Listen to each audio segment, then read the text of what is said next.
पिछड़ों की राजनीति पर सपा की चाणक्य नीति। स्वामी प्रसाद मौर्य जी को मैंने कहा है कि जाति जनगणना के आंदोलन में आगे बढ़ें। लोग पिछड़ों को शूद्र, दलित को शूद्र मानते हैं। आज संत महंत धर्माचार्य स्वामी प्रसाद मौर्य की जीभ काटने और सिर काटने की बात कर रहे हैं, वो आतंकवादी नहीं है क्या? वो शैतान नहीं है क्या? वो जल्लाद नहीं है क्या? और मैं इस बात का समर्थन करता हूं कि रामचरितमानस में जो भी शूद्रों को, महिलाओं को अपमानित करने जो जैसी टिप्पणियां हैं, उनको अब उससे वहां से निकालने का समय आ गया है। इस देश में कमेरा वर्ग जो कमाता और खाता है उसको गंवार कहा जाता है। ये लोग सत्ता के लिए एकदम पागल हो गए हैं कि सत्ता कैसे मिले। तो लगा कि आप वहां से हट गए। कि कभी कभी जान के जहर खाया जाता है। संत रविदास जी कहते थे, ऐसा चाहूं राज में जहां मिले सबन को अन्न, छोट बड़ो सब समान बसे, रविदास रहे प्रसन्न। क्या शुरू हो गया है मुद्दों से भटकाने की नई कूटनीति? अगर सही मानों में कोई मुद्दा है, पार्लियामेंट की कार्रवाई बाधित है, तो वो है अडानी जी का।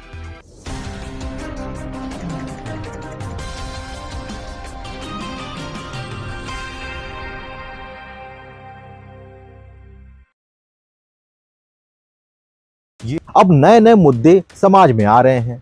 उत्तर प्रदेश में नई तरह की राजनीति शुरू हो चुकी है, या यूं कह ले, राजनीति तो पुरानी है लेकिन नया मसाला, नया तड़का इसमें लगा दिया गया है। जी हां, दलित और शूद्र की राजनीति। अब ये राजनीति रामचरितमानस पर विवाद को लेकर खड़ी हो चुकी है। इसकी शुरुआत समाजवादी पार्टी के नेता स्वामी प्रसाद मौर्य ने कर दिया था। रामचरितमानस का विवाद बढ़ता गया और समाजवादी पार्टी के नेताओं का बयान आता गया। अखिलेश यादव ने भी स्वामी प्रसाद मौर्य के बयान को बल दे दिया।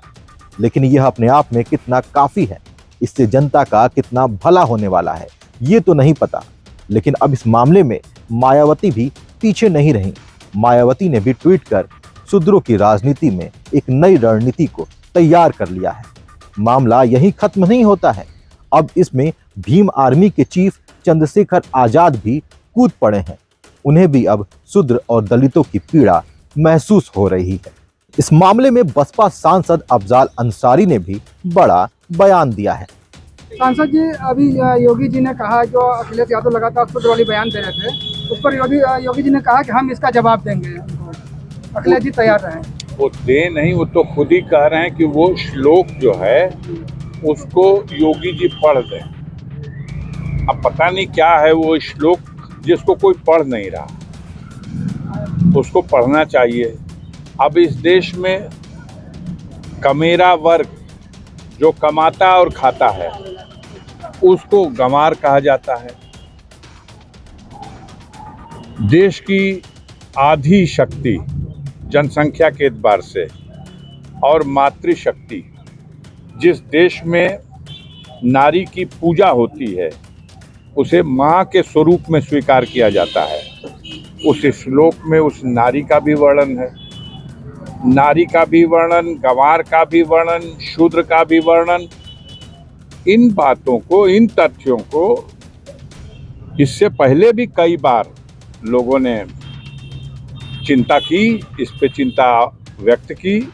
आज ये मुद्दा बना हुआ, बनाए लोग, कुछ लोग। इस मुद्दे पर मुझे लगता है बीजेपी स्टैंड नहीं कर पाएगी। अब ये मुद्दा इतना गरमाया है तो भारतीय जनता पार्टी पीछे कैसे रह सकती थी? रविदास जयंती का मौका था।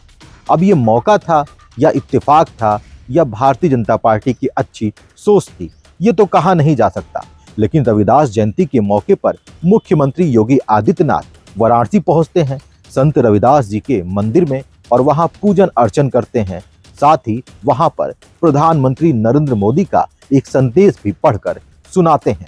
संत रविदास जी कहते थे, ऐसा चाहूं राज में जहां मिले सबन को अन्न, छोट बड़ो सब समान बसे, रविदास रहे प्रसन्न। समाज में सकारात्मक परिवर्तन के लिए उन्होंने सौहार्द और भाईचारे की भावना पर बल दिया। सबका साथ, सबका विश्वास, सबका विकास, सबका विश्वास, सबका प्रयास के जिस मंत्र के साथ आज हम लगातार आगे बढ़ रहे हैं, उसमें संत रविदास जी के न्याय, समानता और सेवा पर आधारित कालजयी विचारों का भाव पूरी तरह से समाहित है। खैर ये बात तो उन नेताओं की हो गई जो बयानबाजियां करते रहते हैं। सवाल एक ही है कि क्या इस तरह की राजनीति से जनता का भला होना है या नहीं होना है। महसूस तो ऐसा ही होता है कि शायद जनता भी ये नहीं चाहती। अब चर्चा एक ऐसे नेता की कर लेते हैं जिनका कुछ पता नहीं रहता। कभी वो किसी पार्टी को पानी पी पी कर गाली देते हैं, कभी किसी पार्टी के साथ में आ जाते हैं। जी हाँ, बात कर रहे हैं ओम प्रकाश राजभर की। जब उनसे सवाल पूछा गया कि आप समाजवादी पार्टी में क्यों गए, तो उन्होंने कहा कि कभी कभी जानबूझकर जहर पीना पड़ता है।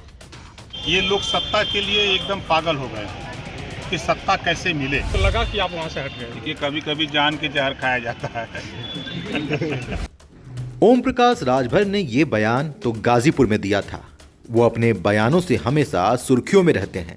पहले उन्होंने समाजवादी पार्टी का दामन थामा था और अब भारतीय जनता पार्टी के पीछे पीछे घूमते हुए नजर आ रहे हैं।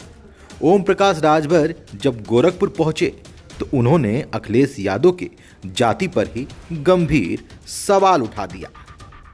अगर अखिलेश जी करें कि हम शूद्र हैं तो उनका नाम राम मनोहर लोहिया जी को पढ़ लें। राम मनोहर लोहिया जी ने कहा है कि अगर समाजवाद लाना है तो अपने नाम के आगे पीछे जाति शब्द हटा दो। कहा किए हैं अखिलेश सिंह यादव, मतलब क्षत्रियो हैं यादव हैं। अब शूद्र हैं कि क्षत्रिय हैं पहले तो तय कर लें, आधा आधा हैं। जन समस्याओं को ऐसे मुद्दों से दबा दिया जाता है। क्या ऐसे ही जन समस्याओं का समाधान होगा?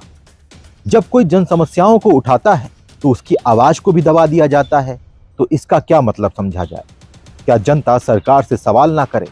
क्या जनता ये ना बताए कि जो जिम्मेदार अधिकारी हैं वो सरकार के सपनों को साकार नहीं कर रहे हैं, सरकार के बताए हुए कदमों पर नहीं चल रहे हैं?